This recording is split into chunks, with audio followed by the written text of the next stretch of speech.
Students કેમ છો બધા? હું દીપક બોગરા ફરી એક વખત આપ સર્વેનું સ્વાગત કરું છું. ઓકે, તો સ્ટુડન્ટ લાસ્ટ ટાઈમ આપણે જે આપણું સ્ટાન્ડર્ડ 12 કેમિસ્ટ્રી સબ્જેક્ટ એમાં જે આપણું ચેપ્ટર 3 હતું વિદ્યુત રસાયણ ઇલેક્ટ્રોકેમિસ્ટ્રી, એમાં ખૂબ અગત્યનો એક ટોપિક શીખેલા હતા એમસીક્યુ રિલેટેડ કે વિદ્યુત વિભાજન કોષની વાત કરી. એમાં જુદા જુદા વિદ્યુત વિભાજ્ય જો દ્રાવણો ભરવામાં આવે અને એનું જો વિદ્યુત વિભાજન કરવામાં આવે તો એ વિદ્યુત વિભાજન દ્વારા એનોડ અને કેથોડ પર કઈ કઈ નિપજો મળશે એ દરેકની આપણે વાત કરેલી હતી. Clear guys? ઓકે, તો આજે જે આપણે વાત કરવાની છે તે ફેરાડેના નિયમોની વાત કરવાની છે. અને ફેરાડેના નિયમો બાદ વિદ્યુત વિભાજન કોષોના અથવા એ ઘટનાના શું ફાયદાઓ છે એના વિશે વાત કરીશું. Clear guys? અને જો સમય રહેશે તો ખૂબ અગત્યનો બીજો એક ટોપિક વાહકતા, ઓકે, વિશિષ્ટ વાહકતા, અવરોધ, અવરોધકતા એના રિલેટેડ પણ વાત કરવાની છે. ક્લિયર? ઓકે ગાઈસ, તો ચાલો સ્ટાર્ટ કરીએ છીએ આજે આપણે ફેરાડેના નિયમો. તો વિદ્યુત વિભાજન માટેના ફેરાડેના નિયમો. ગાઈસ, તમને સ્ટાન્ડર્ડ 11 માં સેકન્ડ ચેપ્ટર યાદ હશે, એટોમિક સ્ટ્રક્ચર, પરમાણુ બંધારણ.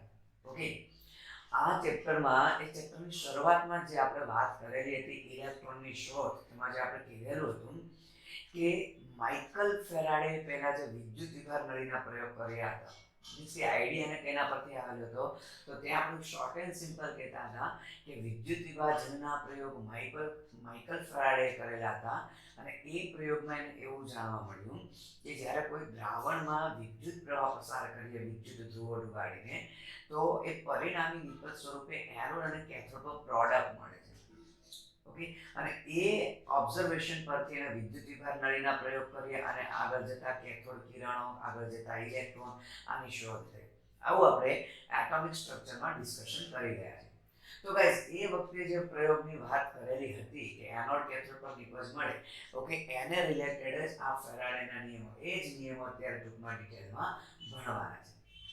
ઓકે, તો ગાઈસ, માઇકલ ફેરાડે નામના વૈજ્ઞાનિકે, ઓકે, કે જ્યારે કોઈ વિદ્યુત વિભાજન કોષમાં વિદ્યુતનો જથ્થો પસાર કરવામાં આવે તો કેટલો વિદ્યુતનો જથ્થો પસાર કરીએ અને એ વિદ્યુતના જથ્થા અનુસાર કેટલી નિપજ મળશે, ઇન શોર્ટ બે ક્વોન્ટિટી, બે રાશિ વચ્ચેનો સંબંધ રજૂ કર્યો. કઈ બે રાશિ વચ્ચેનો? વિદ્યુતનો જથ્થો, પસાર કરેલા વિદ્યુતના જથ્થા અને એને રિલેટેડ વિદ્યુત ધ્રુવો પર પ્રાપ્ત થતી નિપજનો જથ્થો. આ બે રાશિઓ વચ્ચેનો સંબંધ માઇકલ ફેરાડે રજૂ કરેલો છે. ઓકે, તો ગાઈસ, હું ડાયરેક્ટલી સ્ટાર્ટ કરીશ આપણે પ્રથમ નિયમ, કે ફેરાડેનો જે નિયમ છે એમાં આપણે પહેલા વાત કરીશું ગાઈસ પ્રથમ નિયમ. ફેરાડેનો પ્રથમ નિયમ ખૂબ સરસ કન્સેપ્ટ છે ગાઈસ. પહેલો અને જે બીજો નિયમ છે એ બંને નિયમ આમ તેમ કહી શકાય કે કન્સેપ્ટ વાઇઝ એકબીજાથી વિરુદ્ધ છે. આકૃતિઓ દ્વારા સમજીને સમજાવવાનો પ્રયત્ન કરીએ. ઓકે ગાઈસ, ચાલો કે માની લો કે આપણી પાસે 3 વિદ્યુત વિભાજન કોષો છે, એવું માની લઈએ આપણે કે 3 વિદ્યુત વિભાજન કોષો દોરી દઈએ છીએ. ચાલો કે આ રીતે આપણી પાસે વિદ્યુત વિભાજન કોષો છે. ઓકે, અને એવું પણ માની લઈએ આપણે કે ત્રણેયમાં, ઓકે, પીગલિત NaCl છે. શું છે ભાઈ? પીગલિત NaCl. ધ્યાન આપજો, હું પીગલિત વર્ડ બોલું છું, જલીય દ્રાવણ નથી બોલ્યો. ઓકે, અને એમાં આપણે વિદ્યુત ધ્રુવો ડુબાડી દઈએ છીએ, એનોડ, કેથોડ. ઓકે, તો એક સાદી રીતે હું આકૃતિઓ દોરીને સમજાવવાનો પ્રયત્ન કરું છું ગાઈસ. ઓકે, એનોડ અને કેથોડ. ઓકે, હવે સીધી સી વાત છે ગાઈસ કે માની લો અહીંયા આપણે 1 ફેરાડે વિદ્યુતનો જથ્થો પસાર કરીએ, અહીંયા આપણે 2 ફેરાડે વિદ્યુતનો જથ્થો પસાર કરીએ, અહીંયા આપણે 3 ફેરાડે. ઓકે, તો ફેરાડે શું છે? હવે સૌથી પહેલા તો આપણે એ સમજવું પડશે કે ફેરાડે કોને કહેશું આપણે. 1 ફેરાડે કોને કહેશું, 2 ફેરાડે કોને કહેશું? ઓકે, તો સૌથી પહેલા આપણે 1 ફેરાડે સમજીએ. ઓકે, તો 1 ફેરાડે કોને કહેશું ગાઈસ? આપણે આવું ટાઇટલ આપીએ કે 1 ફેરાડે, એટલે શું? તો 1 ફેરાડે એટલે અલ્ટિમેટલી ગાઈસ કે 1 મોલ ઇલેક્ટ્રોન દ્વારા વહન પામતો 1 મોલ ઇલેક્ટ્રોન દ્વારા વહન પામતો વિદ્યુતનો જથ્થો 1 મોલ ઇલેક્ટ્રોન દ્વારા વહન પામતો વિદ્યુતનો જથ્થો એને આપણે કહીએ છીએ 1 ફેરાડે. જો કે જે ફેરાડે વિશે ઘણું કહીશું, પણ એક સિમ્પલ કે 1 મોલ ઇલેક્ટ્રોન દ્વારા વિદ્યુતનો જે કુલ જથ્થો વહન પામતો હોય એ કુલ જથ્થાને આપણે 1 ફેરાડે કહે છે. હવે આપણને તો ખબર છે 1 ઇલેક્ટ્રોન હોય ને એની સાથે સંકળાયેલો વિદ્યુતનો જથ્થો એટલે કુલમ કેટલો? તો કે 1.6 10⁻⁻19 કુલમ 1 ઇલેક્ટ્રોન સાથે. તો આપણે તો કેટલા ઇલેક્ટ્રોન લેવાના છે? 1 મોલ ઇલેક્ટ્રોન, એવોગેડ્રો નંબર જેટલા ઇલેક્ટ્રોન લેવાના છે. તો જો ગણતરી આપણે આ રીતે દર્શાવી શકીએ ગાઈસ. કઈ રીતે? કે 1 ઇલેક્ટ્રોન હોય તો એના પરનો વિદ્યુત જથ્થો છે 1.6 10⁻⁻19 કુલમ. ઓકે, તો ધેરફોર આપણે તો એવોગેડ્રો નંબર જેટલા ઇલેક્ટ્રોન લેવાના છે. તો ભાઈ 6.022 10⁻23 ઇલેક્ટ્રોન હોય તો ઓલ ઓવર કેટલું થશે? 6.022 10⁻23 into 1.602 એક્ઝેક્ટલી કહીએ તો into 10⁻⁻19. તો ગાઈસ એ આવે છે 96,487 કુલમ. ઓકે, પણ સરળતા ખાતર ગણતરીમાં આપણે લઈએ છીએ 96,500 કુલમ. એનો મતલબ 1 ફેરાડે એટલે આપણે 96,500 કુલમ વિદ્યુતનો જથ્થો પસાર કરીએ છીએ. તો 1 ફેરાડે એટલે અલ્ટિમેટલી 1 મોલ ઇલેક્ટ્રોન દ્વારા વહન પામતો વિદ્યુતનો જથ્થો અલ્ટિમેટલી 96,500 કુલમ. હજુ 1 ફેરાડે એટલે શું? કે ભાઈ 1 ગ્રામ તુલ્ય દળ જેટલું વજન મળે. પણ એ હજી આપણે સેકન્ડ નિયમમાં આપણે વાત કરીશું. અત્યારે આટલું યાદ રાખો, હમણાં આપણે આગળ વાત કરીશું. ક્લિયર? તો સોડિયમનું જો આપણે સમીકરણ લખીએ ગાઈસ તો આપણને ખબર છે સોડિયમનું કેથોડ પર રિડક્શનનું સમીકરણ શું થશે? કે આપણે જ્યાં સોડિયમ પ્રવાહી સ્થિતિમાં લીધેલું છે, પીગળ સ્થિતિમાં, okay, sodium plus electron it gives sodium solid. આવું આપણને સમીકરણ મળશે. એનો મતલબ હવે 1 મોલ ઇલેક્ટ્રોન એટલે 1 ફેરાડે. તો 1 મોલ ઇલેક્ટ્રોન છે તો 1 ફેરાડ. તો જો હું 1 ફેરાડે વિદ્યુતનો જથ્થો અહીંયા પસાર કરું છું તો મને 1 મોલ સોડિયમ અલ્ટિમેટલી 23 ગ્રામ સોડિયમ મળે છે. 1 મોલ સોડિયમ, 1 મોલ એટલે પરમાણુ ભાર જેટલું વજન. ક્લિયર છે ગાઈસ? તો સીધી વસ્તુ છે, તમે જોઈ શકો છો ગાઈસ કે અહીંયા 1 ફેરાડે વિદ્યુતનો જથ્થો પસાર કર્યો છે તો અહીંયા જે કેથોડ ઉપર સોડિયમ જમા થશે એ કેટલું હશે ભાઈ? 23 ગ્રામ હશે. ક્લિયર? પણ અહીંયા જો 2 ફેરાડે છે, આખા સમીકરણનો 2 વડે ગુણી દઉં. 2 ફેરાડે કરવા માટે 2 મોલ ઇલેક્ટ્રોન હોવા જોઈએ. તો આખા સમીકરણને 2 વડે ગુણી દઉં તો વજન કેટલું આવશે? 23 × 2 એટલે 26 ગ્રામ વજન આવશે. તો અહીંયા કહેવાનો મતલબ વિદ્યુતનો જથ્થો વધે છે. તો આની કરતા નિપજનો જથ્થો પણ મેં થોડોક મોટો દર્શાવવાનો પ્રયત્ન કરેલો છે. ક્લિયર છે ગાઈસ? ઓકે, અને જો હજુ અહીંયા 3 ફેરાડે પસાર કરેલો છે તો આખા સમીકરણને 3 વડે ગુણો તો કેટલું થઈ જશે? 69. ઓકે, તો અહીંયા હજુ વધારે આપણને સોડિયમનો જથ્થો મળશે.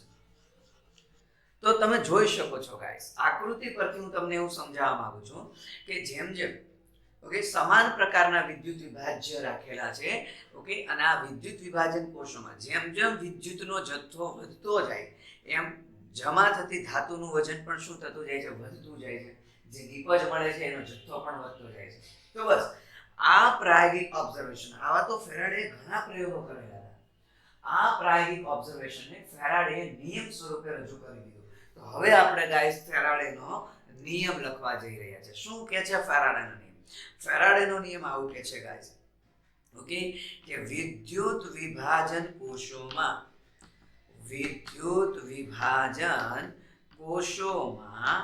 વિદ્યુત ધ્રુવો પર પ્રાપ્ત થતી નિપજ, વિદ્યુત ધ્રુવો પર પ્રાપ્ત થતી નિપજોનો જથ્થો અથવા નિપજોનું વજન, નિપજોનો જથ્થો તે વિદ્યુત વિભાજન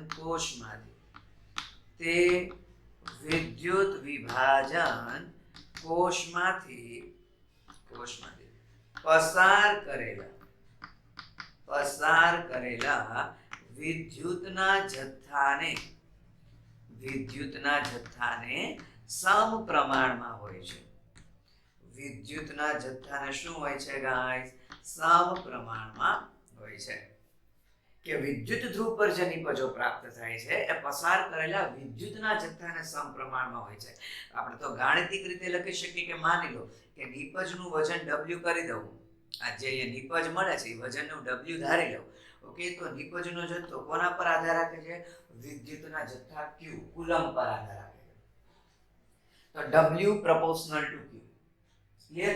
આ ફેરાડેનો પ્રથમ નિયમ છે. પણ ગાઈસ આ જ સમીકરણને જો આપણે આગળ વિચારીએ, આ જ સમીકરણને જો કે Q એટલે આપણે કહે છે કુલમ એટલે શું થાય, એમ્પિયર ઇન્ટુ સેકન્ડ. આપણને ખ્યાલ છે ફિઝિક્સમાં તમે એટલું ભણેલા જ હશો ગાઈસ કે Q is equal to I into T.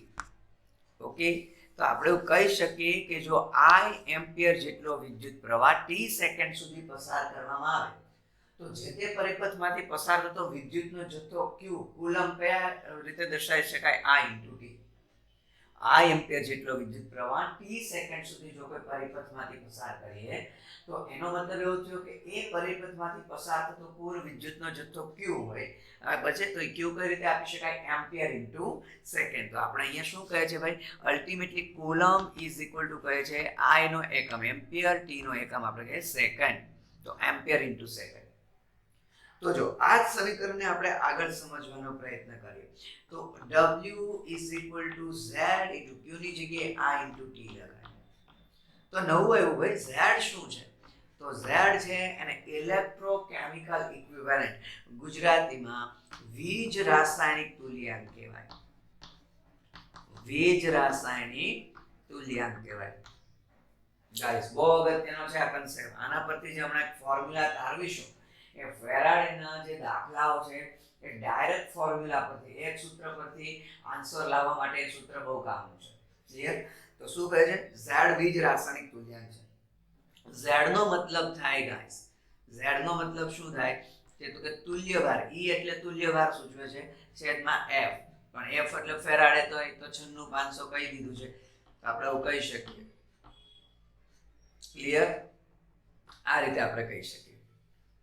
બીજું, જો Z ની વ્યાખ્યા બનાવી તો બી કહી શકાય. આ કઈ રીતે આવ્યું એ આપણે બીજા નિયમ ઉપરથી તમને ખ્યાલ આવશે. ઓકે, તો Z ની વ્યાખ્યા બનાવી હોય તો Z ની વ્યાખ્યા બનાવવા માટે જો આ સમીકરણમાં Z ને કરતા બનાવી દઉં, ચાલો તો આપણે સમીકરણમાં Z ને કરતા બનાવી દઈએ છીએ. તો Z ઇઝ ઇક્વલ ટુ શું થશે guys, W upon IT. W upon IT. એનો મતલબ તો વ્યાખ્યા બની ગઈ કે જો 1 એમ્પિયર જેટલો વિદ્યુત પ્રવાહ 1 સેકન્ડ સુધી પસાર કરું, એટલે આ બે એક એક થઈ ગયા, 1 એમ્પિયર જેટલો વિદ્યુત પ્રવાહ 1 સેકન્ડ સુધી પસાર કરું તો એ દરમિયાન વિદ્યુત ધ્રુવ પર જે નિપજનો જથ્થો પ્રાપ્ત થાય ને એ જથ્થાને જ આપણે શું કહીશું, Z. ક્લિયર? તો શું થઈ ગયું છે અને વ્યાખ્યા આપણે લખી દઈએ છીએ ગાઈસ. ઓકે, વ્યાખ્યા શું થશે, Z ની વ્યાખ્યા લખીએ છીએ કે જો 1 એમ્પિયર જેટલો વિદ્યુત પ્રવાહ, 1 એમ્પિયર જેટલો વિદ્યુત પ્રવાહ 1 સેકન્ડ સુધી પસાર કરવામાં આવે, 1 સેકન્ડ સુધી પસાર કરવામાં આવે તો પ્રાપ્ત થતી વિદ્યુત ધ્રુવો પર પ્રાપ્ત થતી નિપજના જથ્થાને આપણે શું કહીએ છીએ ગાય, વીજ રાસાયણિક તુલ્યાંક કહીએ છીએ. ક્લિયર? ઓકે, ક્લિયર છે? ચાલો તો ફરી આ સમીકરણને આગળ વધારીએ. કે સપોઝ આને હું સરળતા ખાતર સમીકરણ 1 કહી દઉં તો સમીકરણ 1 ને જો આગળ લખવું હોય તો આ રીતે લખી શકાય. ઓકે, આ રીતે આપણે લખી શકીએ કે સમીકરણ 1 પરથી, ઓકે, સમીકરણ 1 પરથી ચાલો કઈ રીતે લખીશું આપણે. ઓકે, સમીકરણ 1 આવું છે કે W is equal to Z into I into T. પણ ગાઈસ Z એટલે તો મેં શું કીધું, E upon F. ઓકે, તો Z ની બદલે મૂકી દઈએ E upon F. તો E into I into T upon F. તો E એટલે શું છે ભાઈ, તુલ્યભાર. તો જ્યારે તમને તુલ્યભાર શોધવાનું કહે તો ડાયરેક્ટલી આ W તો તમને ત્યાં રકમમાં આપેલું હોય એટલે આપણને તુલ્યભાર મળી જાય. ઘણી વખત ફેરાડેના આવા ન્યુમેરિકલ આપણને પૂછશે કે ભાઈ ધાતુની સંયોજકતા કેટલી, વેલેન્સી, ધાતુનો પરમાણુ ભાર કેટલો, આ રીતના MCQ આવે.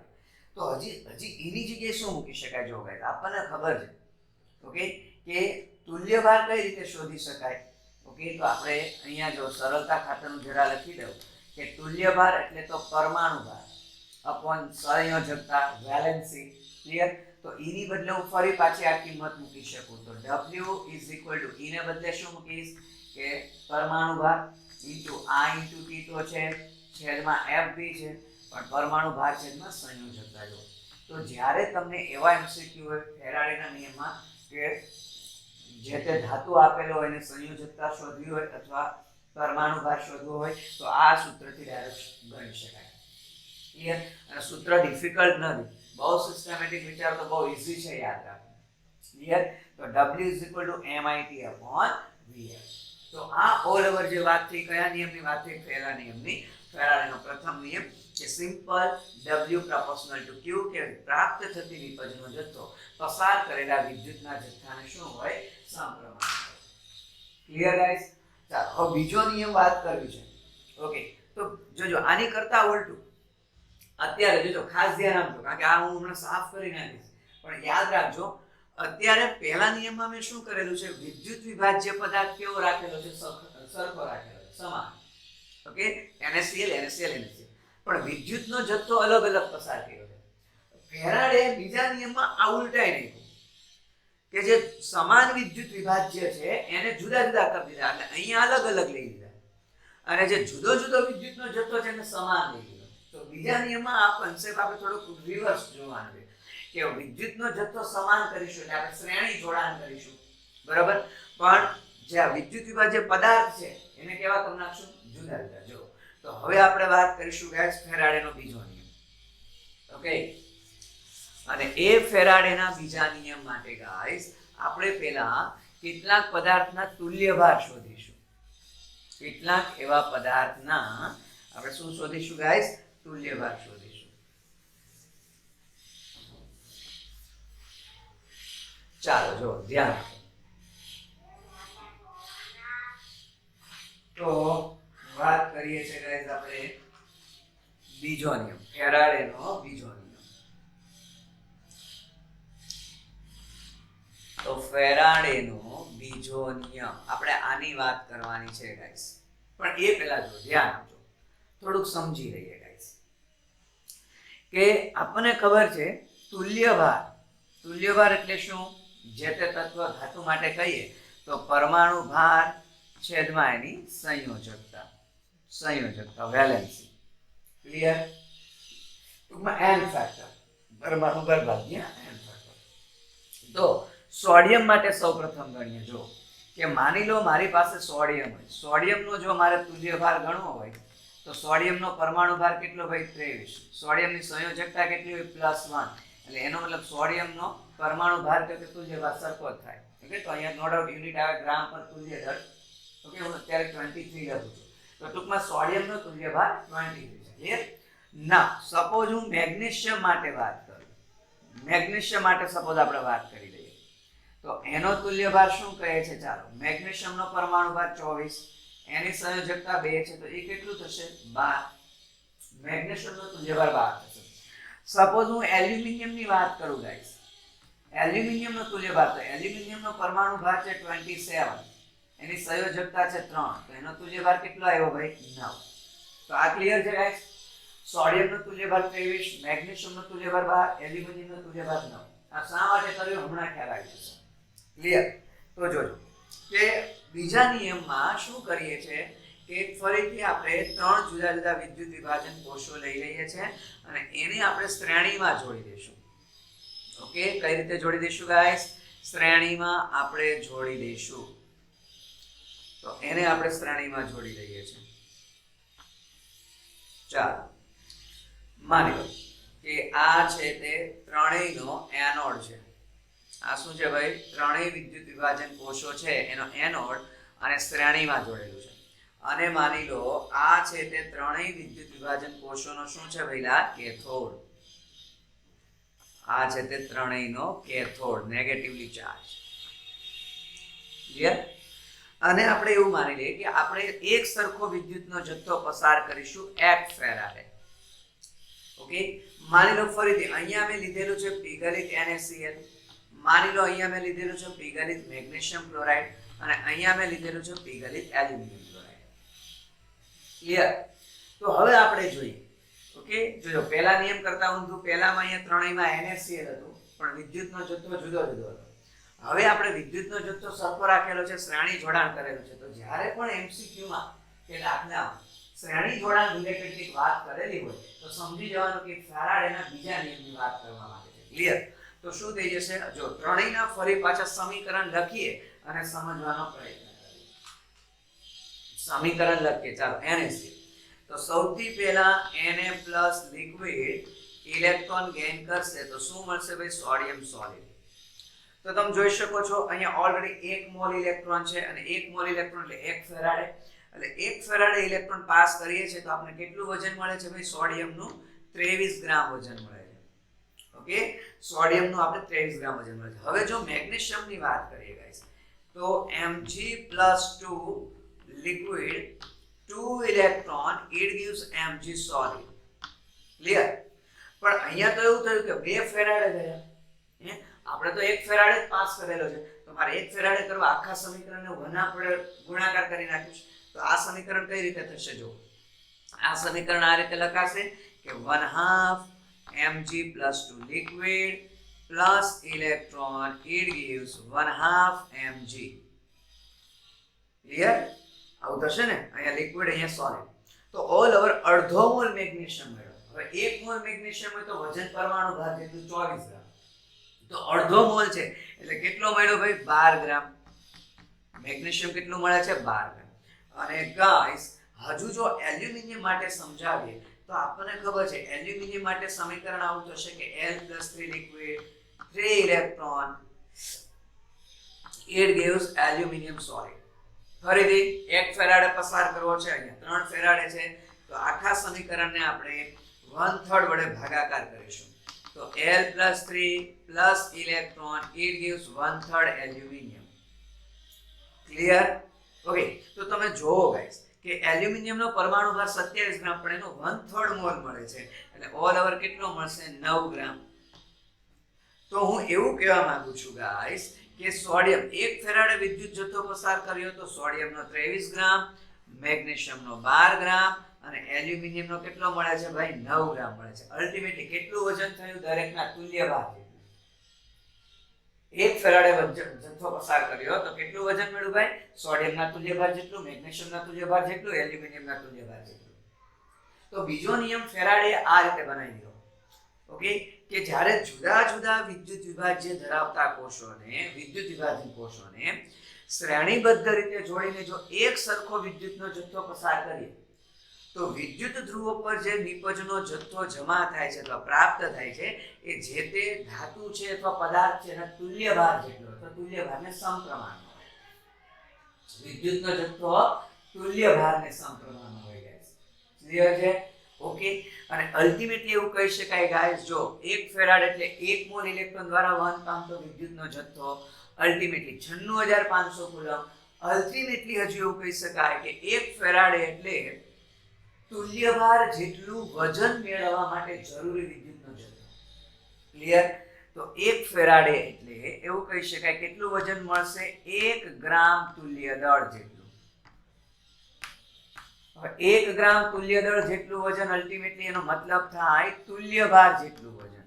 જે તે પદાર્થના તુલ્ય ભાર જેટલું વજન થાય. આ MCQ માટે બહુ કામ લાગશે ગાઈસ. ઓકે, તો ઓલ ઓવર 1 ફેરાડ એટલે જો એવું લાગે તો અલગથી બોક્સ બનાવી દો ગાઈસ. કેટલું કીધું? શોર્ટ એન્ડ સિમ્પલ કહીએ તો 1 ફેરાડે અલ્ટિમેટલી 1 મોલ ઇલેક્ટ્રોન પરનો કુલ વિદ્યુત જથ્થો. Ultimately 96500 coulomb. અલ્ટિમેટલી ઓકે 1 ગ્રામ તુલ્ય દળ જેટલું વજન. 1 ગ્રામ તુલ્ય દળ જેટલું વજન. 1 ગ્રામ તુલ્ય દળ એટલે કે તુલ્ય ભાર જેટલું વજન મેળવવા. તો આ જે બોક્સ બનાવ્યું ને ગાઈસ, આ તમને MCQ માં કામ લાગશે કે તુલ્ય ભાર જેટલું વજન મેળવવા માટે જે વિદ્યુતનો જથ્થો જોઈએ એને આપણે શું કહીએ? 1 ફેરાડ. આ બોક્સ તમને MCQ માં કામ લાગવાનું છે. ક્લિયર? પણ એ પહેલા આપણે બીજા નિયમનું જો જરા વિધાન લખી દઈએ. બીજા નિયમનું વિધાન શું કહે છે ગાઈસ? કે જો જુદા જુદા જુદા જુદા વિદ્યુત વિભાજ્ય ધરાવતા વિદ્યુત વિભાજન કોષોને શ્રેણીબદ્ધ રીતે જોડીને ઓકે એક સમાન તેમાંથી એક સમાન વિદ્યુતનો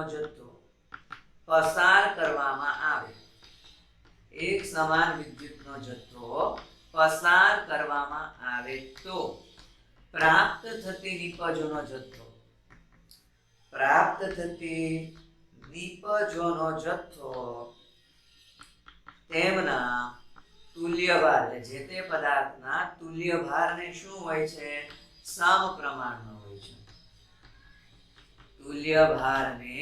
સમપ્રમાણમાં હોય છે ગાઈસ તો અલ્ટિમેટલી બીજા નિયમને જો હું સમીકરણ સ્વરૂપે લખું તો કઈ રીતે લખી શકાય કે નિપજનો જથ્થો ઇક્વિવેલન્ટ વેટ તુલ્યભારને સમપ્રમાણમાં હોય તો ગાઈસ યાદ કરો જે પહેલો નિયમ હતો ઓકે એમાં આપણે એવું લખેલું હતું W proportional to Q બીજા નિયમમાં લખ્યું ભાઈ W proportional to E હજુ પહેલા નિયમને આપણે આ રીતે લખેલો હતો પહેલા નિયમ કે W is equal to Z into Q અને આ બીજો નિયમ W proportional to E તો ગાઈસ આવી રીતે બેને કમ્પેર કરીએ તો આવી રીતે લખી શકાય કે W1 upon W2 is equal to Z1 upon Z2 is equal to E1 upon E2 clear આ સમીકરણ જ્યારે શ્રેણીબદ્ધ કન્સેપ્ટ વાળા દાખલા હશે ઓકે તો ખાસ આ બે અથવા કઈ પ્રમાણે માહિતી છે એના પરથી તમે ડાયરેક્ટ આન્સર ગણી શકો છો ક્લિયર ગાઈસ તો ઓવરઓલ આ જે વાત થઈ એ ફેરાડેના પ્રથમ અને બીજા નિયમની વાત થઈ ખૂબ સરસ કન્સેપ્ટ હતા ઘણી વખત ઓકે આના પરથી મીન્સ કે આ કન્સેપ્ટ એમસીક્યુ માં કામ લાગશે આ કન્સેપ્ટ કામ લાગશે પહેલા નિયમ વખતે જે સૂત્ર તારવેલું હતું એ કામ લાગશે તો સૂત્ર અને કન્સેપ્ટ બરાબર રીતે દિમાગમાં રાખો ગાઈસ ઓકે અને એક ફેરાડેનો મતલબ ખ્યાલ રહેવો જોઈએ ભાઈ એક ફેરાડ એટલે 1 મોલ ઇલેક્ટ્રોન પરનો કુલ જથ્થો 1 ફેરાડ એટલે 1 ગ્રામ તુલ્યભાર જેટલું વજન મેળવવા માટે જરૂરી જથ્થો ઓકે 1 ગ્રામ તુલ્યભાર એટલે તુલ્યભાર જેટલું વજન મેળવવા માટે જરૂરી જથ્થો અલ્ટિમેટલી 96500 ગ્રામ તો આ એક ફેરાડે રિલેટેડ જુદી જુદી વાત તમને ખ્યાલ રહેવી જોઈએ ક્લિયર છે તો આ કોની વાત થઈ ફેરાડેના નિયમની ઓકે ચાલો હવે જે આપણે આગળ વાત કરવાની છે ગાઈસ તો ઓલ ઓવર આગળ જે હવે વાત કરવાની છે તે વિદ્યુત વિભાજન જે ઘટના છે એ વિદ્યુત વિભાજન ઘટનાના ફાયદા શું છે ઓકે તો ગાઈસ હું બોલતો જઈશ તમે નોટ કરી લેજો એ લખવામાં આપણે ખાસ સમય બગાડીશું નહીં ગાઈસ ઓકે તો તમને આમ તો ખબર જ હશે વિદ્યુત વિભાજન જે ઘટના છે વિદ્યુત વિભાજનના ફાયદા તો કે વિદ્યુત વિભાજનના ઘણા ખરા ફાયદા છે જેમ કે હમણાં જ આપણે એક સમીકરણ લખેલું હતું બીજા નિયમમાં કે W1 upon W2 Z1 upon Z2 E1 upon E2 તો પહેલો જ ફાયદો એ છે કે ભાઈ આપણને કોઈ અજ્ઞાત પદાર્થ આપેલો હોય અથવા એવો પદાર્થ કે જેનો તુલ્યભાર નથી ખબર તો આપણે વિદ્યુત વિભાજન ઘટનાઓને આધારે જે તે પદાર્થનો તુલ્યભાર ગણી શકીએ છીએ આનો પહેલો ફાયદો તમે નોટ કરતા જજો ગાઈસ ઓકે તો અજ્ઞાત પદાર્થનો તુલ્યભાર ગણી શકાય છે બીજું કે ખૂબ અગત્યની ધાતુઓ જેમ કે sodium potassium calcium magnesium aluminium આ દરેક ધાતુઓનું નિષ્કર્ષણ આપણે ક્યાંક ને ક્યાંક વિદ્યુત વિભાજન પદ્ધતિનો જ ઉપયોગ કરીએ છીએ તો sodium potassium magnesium calcium aluminium વગેરે જેવી ધાતુઓનું નિષ્કર્ષણ પણ વિદ્યુત વિભાજન પદ્ધતિથી કરવામાં આવે છે બીજો ફાયદો એટલે ત્રીજો ફાયદો કહે કે અધાતુઓ જેમ કે હાઇડ્રોજન H2 નું નિષ્કર્ષણ ઉત્પાદન એ આપણે વિદ્યુત વિભાજન પદ્ધતિથી જ કરીએ છીએ જુદી જુદી ઘણી રીત છે પણ એમાંથી સૌથી પ્યોરેસ્ટ નું આપણે વિદ્યુત વિભાજન દ્વારા કરીએ F2 Cl2 F2 fluorine chlorine hydrogen તો આવા અધાતુઓનું ઉત્પાદન પણ આપણે વિદ્યુત વિભાજન પદ્ધતિથી કરીએ છીએ ત્રીજો ફાયદો ચોથો ફાયદો એવો કહી શકાય ગાઈસ કે અગત્યના સંયોજનો ઓકે જેમ કે વ્હાઇટ લેડ છે ઓકે સોડિયમ હાઇડ્રોક્સાઇડ છે પોટેશિયમ હાઇડ્રોક્સાઇડ છે ઓકે તો આવા અગત્યના સંયોજનોનું ઉત્પાદન પણ આપણે વિદ્યુત વિભાજન પદ્ધતિથી કરીએ છીએ ગાઈસ ક્લિયર નેક્સ્ટ આપણે કહી દઈએ છીએ યસ ખૂબ અગત્યનું કે જે તે ઇલેક્ટ્રોપ્લેટિંગ આપણે કહીએ છીએ, ઇલેક્ટ્રોપ્લેટિંગ માટે એનો મતલબ કે ભાઈ કોઈ જે તે ધાતુ પર, ધાતુની સપાટી પર કોઈ અન્ય ધાતુનો ઢોળ ચડાવવો. કે સપોઝ આપણે કહીએ છીએ સ્ટીલની ચમચી છે, એને ચાંદી જેવો લૂપ્સ આપવો છે, એટલે ચાંદીનું વરખ સ્તર ચડાવવું છે, તો આપણે સ્ટીલની ચમચીને શું કરીએ છીએ, કેથોડ તરીકે રાખીએ છીએ. અને સિલ્વર ઇલેક્ટ્રોડ અથવા તો સિલ્વર નાઇટ્રેટનું દ્રાવણ આપણે વિદ્યુત વિભાજ્ય તરીકે રાખીએ, અને જ્યારે વિદ્યુત વિભાજન કરીએ તો એ સ્ટીલની ચમચી પર ચાંદીનું ઢોળ ચડે છે ગાઈસ. તો ઇલેક્ટ્રોપ્લેટિંગ માટે પણ આપણે ઉપયોગ કરીએ છીએ. ઓકે, તો ગાઈસ આ જે દરેક વસ્તુની જે મેં વાત કરેલી છે એ કેની વાત કરેલી છે ગાઈસ, વિદ્યુત વિભાજન ઘટનાના ફાયદાઓ વિશે વાત કરેલી છે. ઓકે, ચાલો હવે જે આપણે વાત કરવાની છે ગાઈસ, ઓકે, એ છે વાહકતા વિશે વાત કરવાની. ફરીથી ખૂબ અગત્યનો ટોપિક જોવા જઈ રહ્યા છીએ ગાઈસ, ખૂબ અગત્યનો ટોપિક જોવા જઈ રહ્યા છીએ, વાહકતા રિલેટેડ. ઓકે, તો સીધી વસ્તુ છે, વાહક પદાર્થ કોને કહીશું ગાઈસ? ઓકે, કે સીધી વસ્તુ છે, જ્યારે કોઈ પદાર્થ છે એ પદાર્થ એ વિદ્યુતનું વહન કરવા માટે સક્ષમ હોય તેને આપણે વાહક પદાર્થ કહીએ છીએ. પણ જો કોઈ પદાર્થ વિદ્યુતનું વહન કરી શકતું નહીં હોય, વિદ્યુતનું વહન કરવા માટે સક્ષમ નહીં હોય, તેને આપણે અવાહક પદાર્થ કહીએ છીએ. પણ જે વાહક પદાર્થ છે, ઓકે, એ વાહક પદાર્થમાં વાહકતાને આપણે બે ભાગમાં વહેંચી શકીએ ગાઈસ. જોજો ખૂબ સરસ કન્સેપ્ટ શીખવા જઈ રહ્યા છે. ઓકે, તો જે વાહક પદાર્થની વાહકતા છે એને આપણે બે ભાગમાં વહેંચવા જઈ રહ્યા છીએ, અને ખૂબ સરસ કન્સેપ્ટ વાઇઝ જઈશું ગાઈસ. ઓકે ગાઈસ, દરેક લીટી, દરેક પોઈન્ટ બજે એ એમસીક્યુ માટે આપણા માટે અગત્યનું છે, એટલે વ્યવસ્થિત જરા ધ્યાન આપજો. વાહ, તો એક તો આપણે એવું કહી શકીએ, ઓકે, ધાત્વીય વાહકતા, ધાત્વીય વાહકતા અથવા જેને એવું કહેવાય ગાઈસ, ઓકે, ઇલેક્ટ્રોનીય વાહકતા. ધાત્વીય વાહકતા અથવા ઇલેક્ટ્રોનીય વાહકતા. અને બીજું આપણે કહીશું ગાઈસ, વિદ્યુત વિભાજ્ય દ્રાવણો દ્વારા, વિદ્યુત વિભાજ્ય દ્રાવણો દ્વારા વિદ્યુતનું વહન અથવા વાહકતા કહીએ, અને એને આપણે કહીશું આયનીય વાહકતા. શું કહીશું ગાઈસ? આયનીય વાહકતા. ગાઈસ, ધાત્વીય વાહકતામાં ઓલ ઓવર એવું કહેવાય કે આ એવા પ્રકારના પદાર્થો કે તેમાંથી જ્યારે વિદ્યુત પ્રવાહ પસાર કરીએ તો વિઘટન પામ્યા વગર વિદ્યુતનું વહન કરે. જો નોટ કરજો ગાઈસ, આ વાહકતા એવી છે કે એમાંથી જ્યારે વિદ્યુતનું વહન કરીએ તો વિઘટન પામ્યા વગર વિદ્યુતનું વહન કરે. જો ચાલો હું એવું લાગે તો સાદી ભાષામાં લખતો જાઉં કે એવા પદાર્થો છે કે વિઘટન પામ્યા વગર, વિઘટન પામ્યા વગર શું કરશે? વિદ્યુતનું વહન કરશે. ક્લિયર? જે અહીંયા શું થશે? વિદ્યુત વિભાજ્ય દ્રાવણો જ કોને કહેવાય? વિદ્યુત વિભાજ્ય પદાર્થ કોને કહેવાય? કે જે જલીય દ્રાવણમાં આયનીકરણ પામી આયનોમાં મુક્ત થાય, આયનોમાં વિયોજિત થાય, વિઘટન પામે, સાદી ભાષામાં આયનો ઉત્પન્ન કરે, આયનોમાં વિયોજિત થાય, છૂટા પડે. ઓકે, માની લો કોપર છે, અહીંયા કોપરનું વિદ્યુત, કોપરના તાર દ્વારા જ્યારે વિદ્યુતનું વહન કરે તો શું કોપરના ટુકડા થાય કે કોપરનું વિયોજન થાય કે વિઘટન થાય? એવું કંઈ થાય છે? ભાઈ નથી થતું. એટલે આ એવા પદાર્થ કે જેમાં વિદ્યુત પ્રવાહનું વહન કરે પણ વિયોજન થયા વગર, વિઘટન પામ્યા વગર. અહીંયા શું થશે કે વિદ્યુત વિભાજ્ય દ્રાવણો, વિદ્યુત વિભાજ્ય પદાર્થ જ કોને કહીએ છીએ કે તેનું જ્યારે જલીય દ્રાવણ અથવા યોગ્ય દ્રાવકમાં દ્રાવણ તૈયાર કરવામાં આવે ત્યારે તે આયનોમાં વિયોજિત થાય છે. એટલે અહીંયા આપણે એવું કમ્પેરિઝન લખી શકીએ ગાઈસ, તો વિઘટન પામ્યા વગર વિદ્યુતનું વહન ગાઈસ. ક્લિયર? અને અહીંયા આપણે એવું લખી શકીએ, શું લખીશું ગાઈસ? કે વિયોજન અથવા તો વિઘટન લખીએ કે વિઘટન દ્વારા વિદ્યુતનું વહન કરશે. વિદ્યુતનું વહન ગાઈસ, વિઘટન એટલે મારો કહેવાનો મતલબ વિયોજન છે. કેમાં વિયોજન? આયનોમાં વિયોજન દ્વારા વિદ્યુતનું વહન કરશે. ક્લિયર? ચલો હવે પેલા જે બધા પોઈન્ટની વાત કરીશું એ આપણે ધાત્વીય વાહકતા વિશેના બધા પોઈન્ટ જોઈ લઈએ. કે આપણને ખબર છે ધાતુઓમાં વિદ્યુતનું વહન કોના દ્વારા થાય? સંયોજકતા ઇલેક્ટ્રોન દ્વારા, વિસ્થાનીકૃત ઇલેક્ટ્રોન દ્વારા વિદ્યુતનું વહન થાય. ઓકે, નો ડાઉટ એવું નહીં ધાતુ તે સપોઝ ગ્રેફાઇટ અધાતુ છે તો એમાં પણ વિદ્યુતનું વહન થાય, પણ એમાં જે બે સ્તર વચ્ચે મુક્ત ઇલેક્ટ્રોન છે છેવટે એમાં વહન માટે જવાબદાર તો ઇલેક્ટ્રોન જ છે.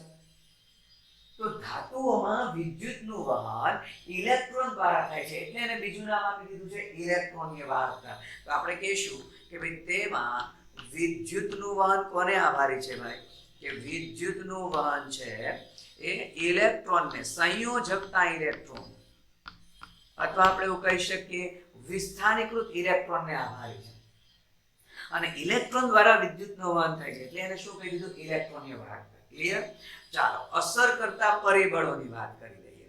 ઓકે, કે કયા પરિબળો છે કે જે ઇલેક્ટ્રોનીય વાહકતાને અસર કરશે, ધાત્વિય વાહકતાને અસર કરશે. તો પહેલું પરિબળ કહીએ છીએ ગાઈસ આપણે કે જે તે ધાતુ છે એ ધાતુનું બંધારણ, ઓકે, ધાતુનું સ્ટ્રક્ચર બંધારણ. ઓકે, તો ધાતુનું બંધારણ એટલે સ્ફટિક લેખાય છે ભાઈ એનું બંધારણ કેવું છે કે ભાઈ સહેલાઈથી ઇલેક્ટ્રોન મુક્ત કરતો હોવો જોઈએ. ઓકે, કે ધાતુના બંધારણ પર આધાર રાખે છે. ક્લિયર? કે ધાતુનું બંધારણ અસર કરે છે ઇલેક્ટ્રોનીય વાહકતાને. બીજું આપણે કહીએ છીએ સંયોજકતા ઇલેક્ટ્રોન જવાબદાર છે. તો ધાતુ પરમાણુની સંયોજકતા કક્ષામાં રહેલા સંયોજકતા ઇલેક્ટ્રોનની સંખ્યા, સંયોજકતા ઇલેક્ટ્રોનની સંખ્યા પર આધાર રાખે છે. તો ઇલેક્ટ્રોનની વાહકતાને અસર કરતું એક પરિબળ એનું બંધારણ, ઓકે, એની લેટાસ, ઓકે, એક છે એના સંયોજકતા ઇલેક્ટ્રોનની સંખ્યા, અને સૌથી અગત્યનો પોઈન્ટ હોય તો એ ગાઈસ છે તાપમાન. શું છે ભાઈ? તાપમાન. ખાસ નોટ કરજો આ પોઈન્ટ. ઓકે, કે તાપમાન જેમ વધે, જેટલું તાપમાન વધશે એટલી ધાત્વિય એટલે કે ઇલેક્ટ્રોનીય વાહકતા શું થાય ગાઈસ? ઘટે.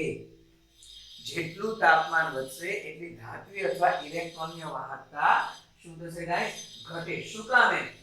કારણ કે જેટલું આપણે ધાતુનું તાપમાન વધારીશું એમ ધાતુઓમાં જે ધન વિજભારિત પરમાણુ કર્ણલ છે, આપણે ખબર છે સંયોજકતા ઇલેક્ટ્રોનની સાથે પરમાણુ કર્ણલ એકબીજાની વિરુદ્ધ દિશામાં ગતિ કરતા હોય. તો પરમાણુ કર્ણલ છે બજે એનું વાઇબ્રેશન, ઓકે, વાઇબ્રેશન આંદોલન પ્રકારની ગતિ વધી જશે અને એ અવરોધ ક્રિએટ કરશે. અને આપણે ખબર છે જેટલો અવરોધ વધારે તે વાહકતા કેવી હોય? ઓછી હોય. તો જેટલું તાપમાન વધશે એટલી ધાત્વિક વાહકતા શું થશે? ઘટશે. અહીંયા કન્ટિન્યુ કરી દઈએ ગાઈસ. ઓકે, તો વિદ્યુત વિભાજ્ય દ્રાવણો છે આપણને ખબર છે એમાં વિદ્યુતનું વહન કોના દ્વારા થાય? આયનો દ્વારા થાય. તો તેમાં જે વિદ્યુતનું વહન છે એ કોના દ્વારા થાય છે ગાઈસ? આયનો દ્વારા વિદ્યુતનું વહન થાય છે. ક્લિયર? અને આયનો દ્વારા વિદ્યુતનું વહન થાય છે એટલે તો એને ગાઈસ આયનીય વાહકતા કીધી. ક્લિયર? એટલે જ એને શું કીધું? આયનીય વાહકતા કીધી. બીજું ગાઈસ જો કે એને અસર કરતા પરિબળોની આપણે વાત કરી દઈએ કે આયનીય વાહકતાને અસર કરતા પરિબળો.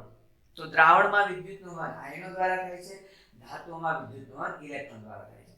તો આયનીય વાહકતાને અસર કરતા પરિબળમાં પહેલું પરિબળ કહી દઈએ તો વિદ્યુત વિભાજ્યનો સ્વભાવ. જે વિદ્યુત વિભાજ્ય પદાર્થ છે એ વિદ્યુત વિભાજ્યનો સ્વભાવ કે ભાઈ કેવો હોવો જોઈએ? કે વિદ્યુત વિભાજ્ય દ્રાવણમાં સહેલાઈથી આયનીકરણ પામે તેવો હોવો જોઈએ. હવે આયનોમાં ઇઝીલી છૂટો જ નહીં પડતો હોય બજે તો પછી સીધી વસ્તુ છે કઈ રીતે આયનો જ નથી બનતા તો વાહકતા કઈ રીતે? જેમ કે યુરિયાની વાત કરી દઈએ, યુરિયાનું દ્રાવણ હોય એનું વિયોજન થતું નથી તો એની વાહકતા શું કે ખૂબ ઓછી હોય ગાઈસ. તો કહેવાનો મતલબ એવો છે કે પહેલું વિદ્યુત વિભાજ્ય કેવા સ્વભાવનો છે? સહેલાઈથી આયનીકરણ પામે તેવો હોવો જોઈએ.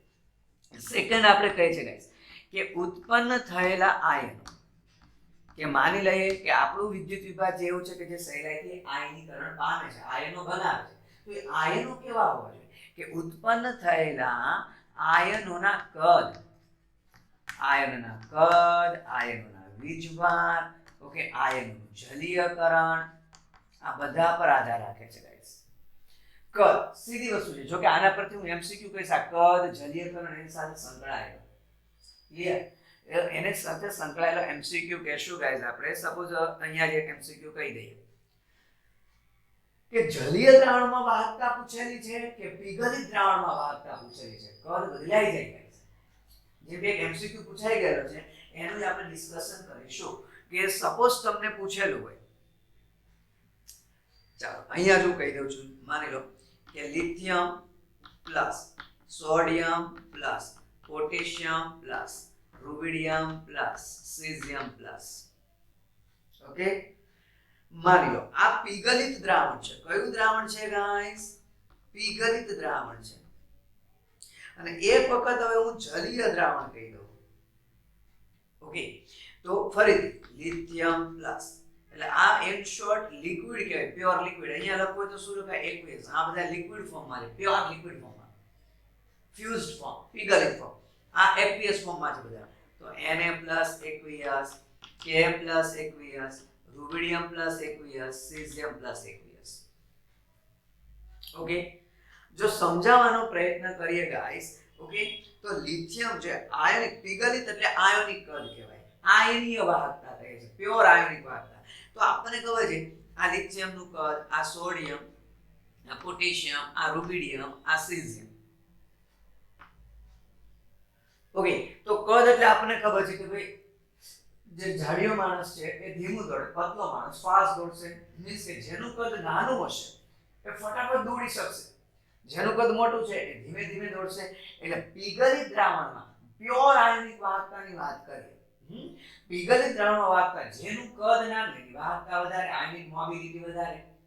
તો જો પીગલિત દ્રાવણમાં વાહકતા પૂછે તો ઓબ્વિયસલી છે વાહકતાનો ક્રમ કયો આવશે? આ આવશે, જો કે લિથિયમની સૌથી વધારે વાહકતાનો ક્રમ આવશે, લિથિયમની સૌથી વધારે, સીઝિયમ પ્લસની સૌથી ઓછી. પણ ગાઈસ જલીય દ્રાવણમાં વાહકતા પૂછે તો આખો ક્રમ ઉલટાઈ જાય. એવું કેમ થયું? તો કારણ કે ગાઈસ જલીય દ્રાવણમાં આપણે જલીયકરણ એન્થાલ્પી, જલીયકરણ સોલ્યુશનને પણ ધ્યાનમાં લેવું પડે. જેનું કદ નાનું એનું જલીયકરણ વધારે. જલીયકરણ એટલે શું? કે એની આસપાસ સાદી ભાષામાં કહે તો પાણીના અણુનું લેયર બની ગયું. જલીય દ્રાવણમાં લિથિયમ એકલો ગતિ નહીં કરે, પાણીના અણુને લઈને ગતિ કરશે. ભાઈ તમે બધા મારી સાથે ચાલો, એ પાણીના અણુને કહેશે તમે બધા મારી સાથે ચાલો. સોડિયમનું કદ થોડુંક મોટું છે એટલે એ કહેશે પાણીના અણુ તમે મારી સાથે ચાલો, પણ લિથિયમ કરતા ઓછા પાણીના અણુ છે.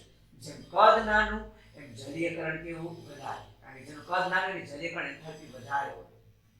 ઓકે, પોટેશિયમ એ કહેશે પાણીના અણુને તમે મારી સાથે ચાલો, પણ લિથિયમ જેટલા પાણીના અણુને લઈ જશે. સાદી ભાષામાં હું સમજાવું કે લિથિયમ છે એનું કદ નાનું છે, માનો 1000 પાણીના અણુને સાથે લઈ ચાલે છે, તો સીધી વસ્તુ એને 1000 પાણીના અણુનું ધ્યાન રાખવાનું છે. ભાઈ બધા પાણીના અણુ આવી ગયા અને પછી ગતિ કરવાની છે. ઓકે, સોડિયમ એવું કહી શકાય ચાલો 800 પાણીના અણુને સાથે લઈ ચાલે છે, તો એને ખાલી 800 અણુનું ધ્યાન રાખવાનું છે. તો ઓબ્વિયસલી 1000 કરતા 800 અણુનું ધ્યાન ઈઝીલી રાખી છે. પોટેશિયમ 600 અણુને સાથે લઈ ચાલે છે, રૂબિડિયમ 400 અણુને, સીઝિયમ 200 અણુને. મારો કહેવાનો મતલબ જલીય દ્રાવણમાં વાહકતાનો મીન્સ કે આયનીય વાહકતાનો ક્રમ ઉલટા એટલે ગયો. જલીય દ્રાવણમાં આપણે એકલા આયનનું કદ નથી જોવાનું, આયનની સાથે સાથે જલીયકરણ પામેલું કદ જોવાનું છે. ઓકે, હવે જો સાદી ભાષામાં એવું કહું કે અહીંયા લિથિયમને પાણીના અણુ લઈ જવા છે બચે એક્વિયસ સ્થિતિમાં, તો એવું કહી શકું જોજો આ પહેલા મેં આયોનિક કદ દોરેલા, એ જ આયોનિક કદને હું જલીય માધ્યમમાં આમાં સમજાવવાનો પ્રયત્ન કરું છું. તો લિથિયમનું કદ માની લો પાણીના અણુ 1000 પાણીના અણુ લઈ જાય છે હું માની લઈ, તો લિથિયમનું કદ આ થઈ ગયું. ચાલો, જલીયકરણ પામેલું કદ ટોટલ કદ ધ્યાનમાં લેવું પડે. હે, સોડિયમ એની કરતા ઓછા પાણીના અણુ સાથે લઈ જાય છે, તો એનું કદ લિથિયમ કરતા કેવું હશે? થોડુંક નાનું હશે. લિથિયમ કરતા કેવું હશે ભાઈ? થોડુંક નાનું હશે. પોટેશિયમનું કદ સોડિયમ કરતા થોડુંક નાનું હશે. રૂબિડિયમનું કદ એની કરતા થોડુંક નાનું, અને આનું એમ કહી શકાય લગભગ સરખા જેવું છે. જોજો હવે કદની કમ્પેર કરો. આમે કયા કદ દોરેલા છે? જલીય માધ્યમમાં કદ. પહેલા કેસમાં કયા કદ હતા? ખાલી ઓલા ગ્રીન કદ યાદ કરો. મેં લિથિયમનું નાનું દોર્યું હતું, આમ તરફ જતા તેમ કદ વધતું હતું. કયા? પીગલિત સ્ટેટમાં. હવે મેં આ કદ દોરેલા છે તે કઈ સ્ટેટમાં દોરેલા છે? જલીય સ્ટેટમાં દોરેલા છે. હવે કદનો ક્રમ જો હવે કોણ નાનું થઈ ગયું? અલ્ટિમેટલી સીઝિયમ નાનો થઈ ગયો કદની દ્રષ્ટિએ જોવા જઈએ તો.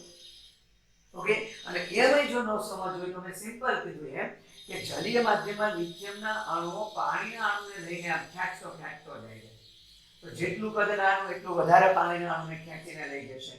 તો અમે સાદી ભાષામાં 1000 પાણીના અણુને એવું એક્ઝેક્ટ 1000 હોય એવું ન હોય, પણ આ કમ્પેરિઝન કરવા મેં તમને ઉદાહરણ આપ્યું કે ભાઈ આ 1000 પાણીના અણુને સાથે લઈને ચાલે છે, આ 800, 600, 400, 200. તો હવે લિથિયમ સીઝિયમ ને તો 200 જ પાણીના અણુનું ધ્યાન રાખવાનું છે, તો ઇઝીલી કલેક્ટ થઈ જશે. ચાલો ભાઈ 200 પાણીના અણુ આવી ગયા, આપણે દોડવા લાગીએ. ક્લિયર? તો આ ખાસ MCQ નોટ કરજો ગાઈસ. પીગળી દ્રાવણમાં વાહકતા પૂછે તો જેનું કદ નાનું, આયોનિક કદ નાનું, જેમ કે લિથિયમનું છે તો વાહકતા વધારે, પણ જલીય માધ્યમમાં મારે જલીયકરણ પામેલું કદ જોવું પડે. ઓકે, અને એમાં તમે જોવા જાવ તો જેનું આયોનિક કદ મોટું હતું એનું જલીયકરણ પામેલું કદ નાનું બને. ક્લિયર? એટલે જલીય માધ્યમમાં સીઝિયમ આવે. સાથે સાથે એક વાત એ પણ કરી દો, H+ અને OH-. H+ અને OH- ની આયોનિક વાહકતા હાઈએસ્ટ હોય છે. ઓકે, એટલે કદાચ તમને આમ પૂછ્યું હોય, જો આના ઉપરથી છે એટલે સાથે સાથે કહી દઉં, તમને પૂછેલું હોય કે ભાઈ HCl, LiCl, KCl, NaCl, આવું તમને પૂછેલું હોય કદાચ. અને જો આયોનિક વાહકતા પીગળિત દ્રાવણમાં પ્યોર ફોર્મમાં, જલીય માધ્યમમાં પ્યોર ફોર્મમાં વાહકતા પૂછે તો ક્રમ કેવો થઈ જશે ગાઈસ? ક્રમ આવો થઈ જશે કે H+ is greater than Li+ is greater than sodium+ is greater than potassium+. અને જો જલીય માધ્યમમાં પૂછશે તો આ બેઠો ક્રમ કેવો થઈ જશે? રિવર્સ. સોરી, H+ તો એમાં વધારે જ રહેશે, સોરી ગાઈસ, માફ કરજો, H+ તો વધારે જ રહેશે, પણ પછી જલીય માધ્યમમાં પહેલા પોટેશિયમ આવી જશે, પછી સોડિયમ આવી જશે, પછી લિથિયમ આવી જશે.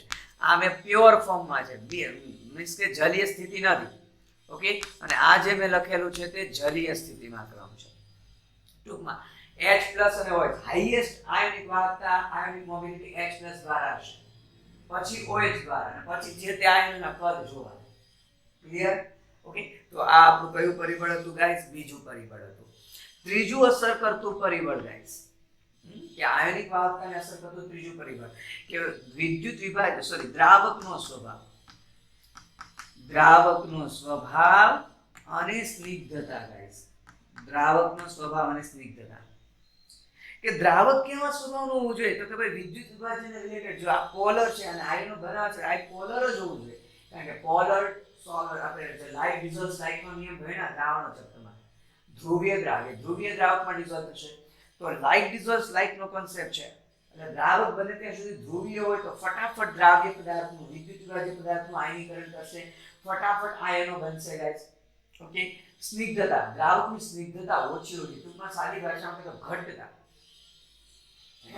સ્નિગ્ધતા એટલે આપણે આંતરિક અવરોધક બળવાળી વ્યાખ્યા શીખીએ છીએ દ્રાવ્ય અવસ્થા ચક્રમાં, પણ સાદી ભાષામાં સમજાવવા કરું, સ્નિગ્ધ, જેટલું દ્રાવક વધારે સ્નિગ્ધ ઘટ્ટ હશે એટલું આ જે વિદ્યુત વિભાજનના આયનો છે એને ગતિ કરવા માટે અડચણ, અવરોધ નડશે, એટલે વાહકતા ઓછી. એટલે દ્રાવક છે તે બને ત્યાં સુધી સ્નિગ્ધ હોવું જોઈએ નહીં. પાણી અને તેલ લઈ લઈએ આપણે, તો આપણે ખબર તેલ એ સ્નિગ્ધ છે, તો તેલ કરતા પાણીમાં વાહકતા વધારે, એટલે પાણી સાદી ભાષામાં તો ઓછું સ્નિગ્ધ છે. એટલે એક એવું કહી શકાય તેલના અણુ કરતા પાણીના અણુ દૂર છે, એવું આપણે સમજી શકીએ.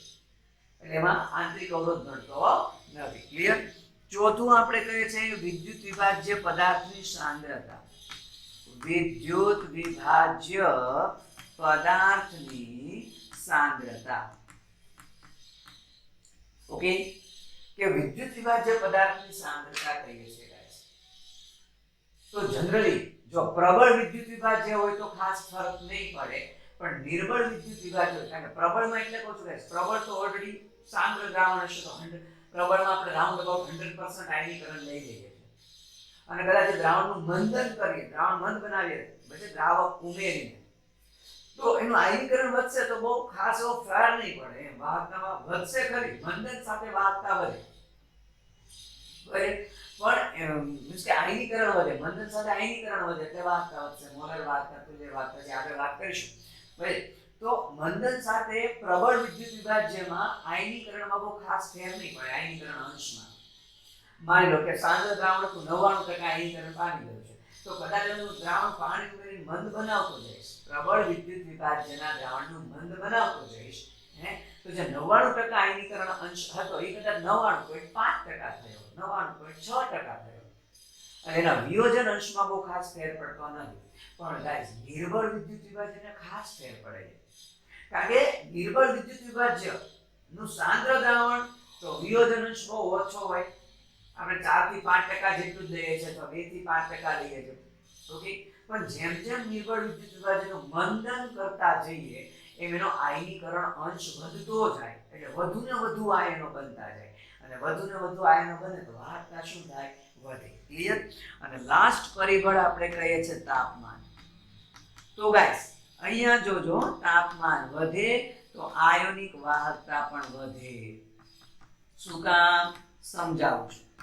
અહીંયા જોજો, મેં અહીંયા એવું કીધું હતું તાપમાન વધે તો ધાત્વિક વાહકતા ઘટે, પણ અહીંયા એવું કીધું તાપમાન વધે તો આયનિક વાહકતા વધે. એવું વાત કરેલી છે ગાઈસ. તો થોડું કોન્ટ્રાવર્સી થઈ ગઈ. અહીંયા શું કામ વાહકતા ઘટે? મેં કીધેલું હતું પેલું વાઇબ્રેશનલ મોશન, આંદોલન ગતિ વધી જાય, અવરોધ વધી જાય. પણ અહીંયા ગાઈસ જેમ જેમ તાપમાન વધશે, ઓકે, એમ તાપમાનના વધારા સાથે આયનીકરણ અંશ પણ શું થવાનું છે ગાઈસ? વધવાનું છે. ક્લિયર? અને આયનીકરણ અંશ વધશે એટલે સીધી વસ્તુ છે ગાઈસ, વાહકતા પણ શું થવાની છે? વધવાની છે. વાહકતા પણ વધવાની છે ગાઈસ. ક્લિયર? તાપમાન વધે, આયનીકરણ અંશ વધે, આયનીકરણ અંશ વધશે તો વધુ આયન બનશે, વધુ આયન બનશે તો વાહકતા વધશે. ક્લિયર? તો આ જે દરેક વાત થઈ એ કોના વિશેની વાત થઈ છે ગાઈસ? ઓકે, વાહકતાને બે ભાગમાં વહેંચી દીધી, ધાત્વિક વાહકતા અને વિદ્યુત વાહકતા. હજુ થોડું કન્ટિન્યુ વાત કરી દઈએ ગાઈસ. ઓકે, કે હજુ જો પદાર્થોને વાહકતાને આધારે વાત કરીએ તો શું જરૂરી છે ગાઈસ કે જે વાહક પદાર્થ હોય બધા વાહક પદાર્થોની વાહકતા એક સરખી જ હોય? નહીં ગાઈસ, દરેક વાહક પદાર્થની વાહકતા સરખી જ હોય જરૂરી નથી. દરેક વાહક પદાર્થ વચ્ચે આપણે જે પરિબળો નોટ કરેલા હતા, ચાહે પછી ધાત્વિક વાહકતા હોય કે વિદ્યુત વિભાજ્ય દ્રાવણો દ્વારા વાહકતા હોય, આપણે જે પરિબળો નોટ કરેલા હતા એ પરિબળને આધારે દરેક વાહક પદાર્થની વાહકતા પણ કેવી હોય? અલગ અલગ હોય. ઓકે, તો અલ્ટિમેટલી એવું કહી શકાય આ પરિબળો તો હતા જ, પણ વાહક પદાર્થની વાહકતાને અસર કરતા પરિબળો આપણે એનું બંધારણ કહીએ, તાપમાન કહીએ, દબાણ કહીએ, આ પરિબળો પણ એવા છે કે જે વાહક પદાર્થની વાહકતાને શું કરે છે? અસર કરે છે ગાઈસ. ક્લિયર? ઓકે, જેમ કે એકવાર ફરી પેલું થોડું ઘણું રિવાઇઝ કરી, આપણે સોલિડ સ્ટેટમાં તો શીખેલા જ હતા કે વાહકતાને આધારે આપણે પદાર્થને 3 ભાગમાં વહેંચીએ. આ તો પેલા 2 તો હતા જ, પણ ઓલ ઓવર પદાર્થને ક્યાં તો આપણે સુવાહક પદાર્થમાં વહેંચી શકીએ, ક્યાં તો આપણે અવાહક પદાર્થમાં વહેંચી શકીએ, અને ક્યાં તો આપણે અર્ધવાહક પદાર્થમાં વહેંચી શકીએ. તો વાહક પદાર્થમાં પછી સુવાહક પદાર્થ કહીએ કે કોને કહીશું કે જે પદાર્થ દ્વારા વિદ્યુતનું ખૂબ જ ઊંચી માત્રામાં વહન થતું હોય, વધારે પ્રમાણમાં વિદ્યુતનું વહન કરતા હોય, આપણે એવી ડેફિનેશન આપી શકીએ. જો અહીંયા ડેફિનેશન શું આપી શકીએ કે જે પદાર્થ ખૂબ જ વધારે પ્રમાણમાં વિદ્યુતનું વહન કરે, ખૂબ જ વધારે પ્રમાણમાં વિદ્યુતનું વહન કરે એવા પદાર્થોને સુવાહક પદાર્થ કહીએ છીએ. જેમ કે આપણે કયા કયા ઉદાહરણો આપીએ છીએ ગાઈસ? આપણે ઉદાહરણમાં કહીએ છીએ ઓકે, જેમ કે ધાતુઓ કહીએ છીએ, મિશ્ર ધાતુઓ કહીએ છીએ. તો આ બધા સુવાહક પદાર્થ છે, કારણ કે એના દ્વારા વિદ્યુતનું ખૂબ જ વહન થાય. પણ ગાઈસ અહીંયા હવે ખાસ નોટ કરજો, શું ધાતુ મિશ્ર ધાતુઓ જ સુવાહક હોય? અધાતુઓ સુવાહક નહીં હોય? હોય ગાઈસ. ઓકે, કેટલાક અધાતુ પદાર્થો પણ વિદ્યુતના શું હોય છે? સુવાહક હોય છે. જેમ કે આપણે વાત કરવા કહીએ કાર્બન બ્લેક કહીએ, અથવા ઇન શોર્ટ ગ્રેફાઇટ કહીએ. તો ગ્રેફાઇટ એટલે કાર્બન અધાતુ છે પણ વિદ્યુતનું વહન કરી શકે છે. તેમાં સ્તરીય બંધારણ હોય, 2 સ્તર વચ્ચેનો ચોથો ઇલેક્ટ્રોન જમ્પિંગ કરતો હોય, એ ચોથા ઇલેક્ટ્રોનની લીધે પછી ગ્રેફાઇટ વિદ્યુતનો કયો સુવાહક હોય. કેટલાક કાર્બનિક પોલિમર પદાર્થો છે, ખાસ આ નોટ કરજો ગાઈસ, આ અગત્યના એમસીક્યુ છે કે કાર્બનિક પોલિમર જનરલી એવું દિમાગમાં હોય બધાને કે પોલિમર એટલે વિદ્યુતના અવાહક. નહીં ગાઈસ, કેટલાક કાર્બનિક પોલિમર છે, કેવા નોટ કરવો જોઈએ ગાઈસ. ઓકે, કાર્બનિક પોલિમરમાં આપણે જો વાત કરી દઈએ તો પોલીએસિટિલિન છે, પોલીએનિલિન છે ગાઈસ, પોલીપાયરોલ, પોલીપાયરોલ, ઓકે, પોલીથાયોફિન. તો આ બધા આ એવા પોલિમર છે કે જે વિદ્યુતનું વહન કરી શકે છે અને આ પોલિમરોની વાહકતા, ઓકે, એના પરથી તો ખૂબ સારી એવી માહિતી મળી, મીન્સ કે સારા એવા ટ્રાન્ઝિસ્ટર બનાવી શકાય છે. શું કામ કે પહેલી વસ્તુ કે આ દરેક પોલિમર છે. પોલિમર છે એટલે પોલિમરની જેમ, ઓકે, આપણે પોલિમર ચેપ્ટરમાં શીખીશું અથવા તમે ક્યાંક ને ક્યાંક શીખી રહ્યા છો કે પોલિમર પદાર્થને પોતાના યાંત્રિક ગુણધર્મ હોય. તો આ દરેકને પોતાના યાંત્રિક ગુણધર્મ, જેમ કે એ લોકોને ફ્લેક્સિબિલિટીની પ્રોપર્ટી હોય યાંત્રિક ગુણધર્મમાં. સાદી ભાષામાં સ્થિતિસ્થાપકતા કદાચ આપણે ગુજરાતીમાં કહીએ તો એ પ્રોપર્ટીને લીધે એ લોકો જે પ્લાસ્ટિકની કોઈ શીટ હોય એને વાળી શકીએ, ઓકે, તો એવા વાળી શકાય એવા ટ્રાન્ઝિસ્ટર આવા પોલિમરથી બનાવી શકાય, કારણ કે એની પાસે ફ્લેક્સિબિલિટીની પ્રોપર્ટી છે ગાઈસ. ખૂબ અગત્યના ટ્રાન્ઝિસ્ટર બનાવી શકાય છે. બીજું કહીએ છે ગાઈસ કે આ લોકો આમાં જનરલી કેવા તત્વો હોય, કાર્બન હાઇડ્રોજન તો છે જ, પણ નાઇટ્રોજન, ઓક્સિજન, સલ્ફર એવા તત્વો છે અને આ તત્વોના વજન કોઈ સામાન્ય ધાતુઓ કરતા પણ ખૂબ ઓછા હોય, ઓકે. અને ઓછા વજનને કારણે હલકા એટલે તો ઓછી વજન ધરાવતી બેટરીઓ, હલકા વજનની બેટરીઓ બનાવવા માટે આવા પોલિમર ખૂબ કામના છે ગાઈસ, ઓકે. તો આ મીન્સ કે જરૂરી નથી કે ધાતુ કે મિશ્ર ધાતુ વિદ્યુતના સ્વાક હોય. આવા કાર્બનિક પોલિમર છે, ધાતુઓ છે, આ ગ્રેફાઇટ ટાઈપનું, એ લોકો પણ વિદ્યુતનું શું કરી શકે છે, વહન કરી શકે છે. ખાસ આ પોઈન્ટ નોટ કરજો. કન્ટિન્યુ કરીએ. અવાહક. તો સીધી વસ્તુ છે ગાઈસ, અવાહક પદાર્થ કોને કહેશું આપણે? તો ઓબ્વિયસલી છે કે સાદી ભાષામાં કહીએ તો જે પદાર્થ દ્વારા એવું કહી શકાય કે વિદ્યુતનું વહન થતું નથી, અથવા કદાચ વિદ્યુતનું વહન થતું હોય તો ખૂબ ઓછી માત્રામાં થતું હોય એમ. તો એટલે આપણે સરળતા ખાતર એવું કહીએ છીએ કે જે વિદ્યુતનું વહન કરતા નથી. તો જનરલી આપણે રૂમ ટેમ્પરેચરે વાત કરીએ છીએ તો એના એક્ઝામ્પલમાં આપણે કહી શકીએ કાચ, સિરામિક્સ પદાર્થો, હે. તો આ બધા કેવા છે ભાઈ? રૂમ ટેમ્પરેચરે વિદ્યુતના અવાહક છે. અને અર્ધવાહક તો આપણને ખબર છે કે જેમની વાહકતાનું મૂલ્ય સુવાહક કરતા ઓછું પણ અવાહક કરતા વધારે, એટલે સાદી ભાષામાં લખી શકાય કે જેમની વાહકતા એ સુવાહક પદાર્થ, સુવાહક અને અવાહક પદાર્થની વચ્ચેનું હોય. અવાહક પદાર્થની વચ્ચેની વાહકતા દર્શાવતા હોય એવા પદાર્થને આપણે અર્ધવાહક પદાર્થ કહીએ છીએ. તો સિલિકોન છે, જર્મેનિયમ છે, ગેલિયમ આર્સેનાઇડ છે. આપણે સોલિડ સ્ટેટમાં પણ p પ્રકારના એ પ્રકારના અર્ધવાહકો વિશે વાત કરેલી હતી, ઓકે. તો ઘણા ખરા કહી શકાય. હજુ એમાં આપણે વાત કરી દઈએ છીએ અગત્યનું ગાઈસ કે આપણે ભણવાનું બાકી છે, નો ડાઉટ. વાહકતા અને અવરોધ વ્યસ્ત પ્રમાણમાં હોય, આની પછીના લેક્ચરમાં જ હવે આવશે, ઓકે. તો ઓલ ઓવર સીધી વસ્તુ છે, હજી ભણ્યા નથી પણ હું સરળતા ખાતર તમને કહું કે વાહકતા એટલે અવરોધનું વ્યસ્ત, અથવા આપણે એવું કહી શકીએ કે વિશિષ્ટ વાહકતા, અથવા જેને કપ્પા કહીએ છીએ આપણે, કપ્પા સિમ્બોલ પરથી કે આપેલું છે.